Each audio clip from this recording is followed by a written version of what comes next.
Hi అండి.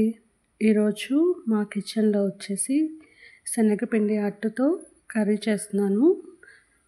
And potato 2 mixed curry. ఇప్పుడు మనం ఈ కర్రీ చేసుకోవడానికి ముందుగా ఎలా సిద్ధం చేసుకోవాలో చూద్దాం రండి. ముందుగా శనగపిండి అట్టు కోసం ఒక 2-3 స్పూన్స్ శనగపిండి తీసుకోండి. మీరు క్వాంటిటీని బట్టి తీసుకోండి, ఎంతమంది ఉన్నారో దాన్ని బట్టి తీసుకోండి. నేనైతే చూస్తున్నారు కదా అంత తీసుకున్నాను. ఇప్పుడు దీంట్లో తగినంత సాల్ట్, అలానే తగినంత కారం, కొంచెం జీలకర్ర, దాంతోపాటు చిటికెడు పసుపు కూడా వేసి బాగా మిక్స్ చేసుకోవాలి. చూపిస్తున్న విధంగా దోశ బ్యాటర్ కన్నా కొద్దిగా టైట్గా ఉండాలి పిండి. ఎందుకంటే మనం దీనిని ముక్కలుగా కట్ చేసి మనం కర్రీలో వేస్తాము. సో మరీ పలుచగా ఉంటే కనుక కర్రీలో మిక్స్ అయిపోతుంది, కలిసిపోతుంది, మనకు అది కనిపించదు తినేటప్పుడు. సో ఇలా దోశ బ్యాటర్ కన్నా కొంచెం టైట్గా మిక్స్ చేసుకొని ఇప్పుడు దీన్ని దోశగా వేసుకోవాలి. ముందుగా ఒకసారి ట్రై చేసి చూడండి, చాలా బాగుంటుంది. ట్రై చేసి మీకు ఎలా వచ్చిందో నాకు కామెంట్లో చెప్పండి. మనకి వెజిటేబుల్స్ అవైలబుల్గా లేనప్పుడు, లేదా నోరు బాగోక ఏమి తినబుద్ధి కానప్పుడు ఇలాంటి కర్రీ చేసుకొని తింటే సూపర్గా ఉంటుంది. ప్యాన్ హీట్ అయింది, ఆయిల్ కూడా హీట్ అయింది. ఇప్పుడు మనం ముందుగా మిక్స్ చేసుకున్న దోశ బ్యాటర్ ఏదైతే ఉందో దాన్ని దోశ కన్నా కొంచెం మందంగా వేసేసుకుందాం.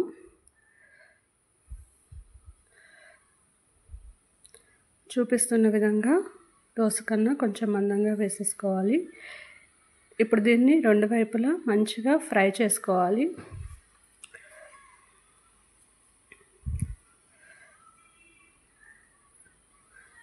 ఒకవైపు వేగిపోయింది ఫ్రెండ్స్. ఇప్పుడు దీన్ని ఫ్లిప్ చేసుకుందాం.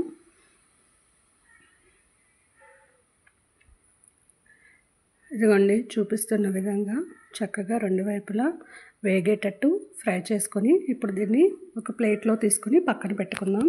చల్లారిన తర్వాత దీన్ని ముక్కలుగా కట్ చేసుకుందాం. ఇప్పుడు అదే ప్యాన్లో మరికొంచెం ఆయిల్ తీసుకొని ముందుగా మనం ఏవైతే కట్ చేసి పెట్టుకున్నామో ఆనియన్స్ అండ్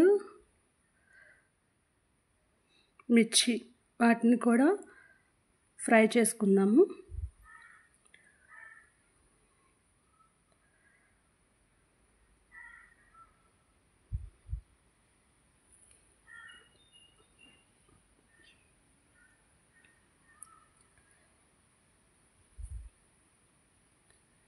ఇవి గోల్డెన్ బ్రౌన్ కలర్లో వచ్చే వరకు కూడా వీటిని వేయించుదాము. ఇప్పుడు దీంట్లో కొంచెం కరివేపాకు కూడా యాడ్ చేశాను. ఆనియన్స్ గోల్డెన్ బ్రౌన్ కలర్ వచ్చిన తర్వాత ముందుగా కట్ చేసి పెట్టుకున్న 1 కప్పు బంగాళదుంప ముక్కలు కూడా దీంట్లో వేసేసాను. ఇప్పుడు వీటిని కూడా మంచిగా ఫ్రై చేసుకుందాం. ఇప్పుడు దీంట్లో తగినంత ఉప్పు, కారం, చిటికెడు పసుపు వేసుకొని దీన్ని కూడా బాగా మిక్స్ చేసుకుందాం.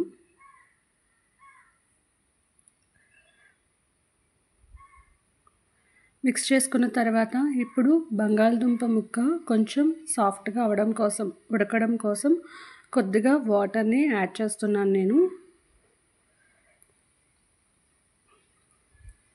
వాటర్ యాడ్ చేసిన తర్వాత లిడ్ పెట్టేసి లో ఫ్లేమ్లో కుక్ అవ్వనివ్వాలి.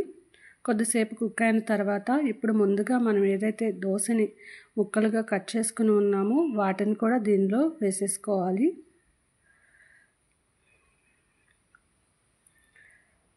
చూసారు కదా, చూపిస్తున్న విధంగా క్యూబ్స్ లాగా కట్ చేసుకోవాలి.